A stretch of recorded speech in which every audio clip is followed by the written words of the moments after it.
Hi, it's a pleasure to be here, mostly because it's also a turning point moment in my career, leaving a niche I'm very passionate about, which is narrative and storytelling, and entering a multidisciplinary space where I'll be working with performance art, visual art, music, and literature in programming at the AGO. I think I just wanted to talk and reflect on the last 3.5 years of my tenure, because I came here with a mandate to experiment. Writing programs at the Banff Centre run year-round. We do 10 residencies a year. We see 300 artists come through and have about 50 faculty. I'm the first and youngest POC female director at the institution, which was a fascinating space to walk into, and inherited core residencies that reached back, some of them 25, some of them 35 years, writing studio, investigative, the literary journalism program that Ignatieff had taught at many, many years ago, programs run by W.O. Mitchell. So Banff's kind of roots have been in the traditional canon of Can Lit that we all now know is rightly shifting in its power base, and I am very excited to be a part of that, or at least help attempt to push that through opening up doors to new emerging writers.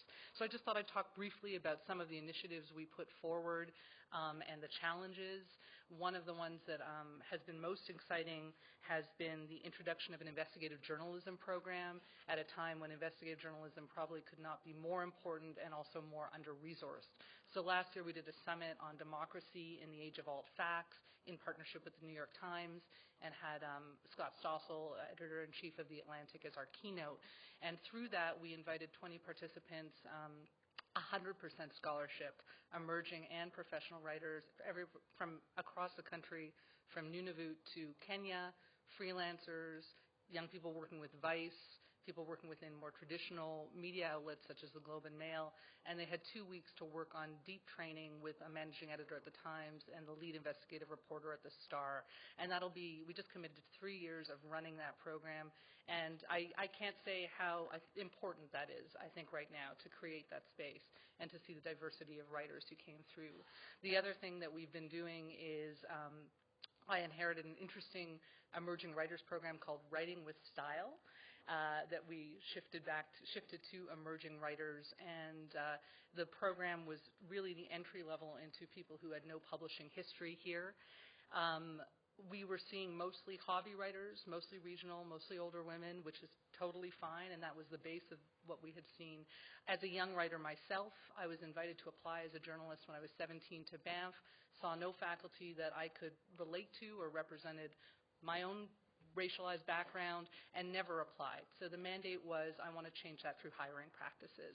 With the Emerging Writers Intensive, we've had faculty that have included Billy Ray Belcour, Vivek Shreya is coming up as faculty. These are faculty that are, peer-to-peer mentorship, leaders in their field, getting away from the idea of top-down pedagogy, and we've seen a spike in applications from 50 to 150 this year, and very excited to announce, not public yet, that next year David Cheriandi and Katerina Vermette will be the co-directors of the Emerging Writers Intensive. And Kim is clapping because that decision came through a programming failure, but I'm not even going to say failure. Am I talking too fast, by the way? Experimentation, opening up doors, access, faces and voices we recognize, fostering the next generation of Canadian literature. This September, we ran a program that Kim was in for BIPOC writers called Centering Ourselves. It was the most amazing group of smart thinkers from Canisia Lubrin and David and Katrina, who were faculty, and Kim. The residency had really high hopes. It was in the height of this moment on Twitter, and it fractured, and it was really painful. And personally, it was the baby closest to my heart as an of-color writer. So to see something not work out was a great learning for this institution. And how we responded to it, really kind of echoing what Kevin said, is institutions need to be vulnerable and get away from their walls and honor community and be true to community. So I was kind of physically shattered from it, but immediately went on a listening tour across the country to meet each participant individually as best I could, and apologized for not being able to hold space in a safe way, and ask them how we could.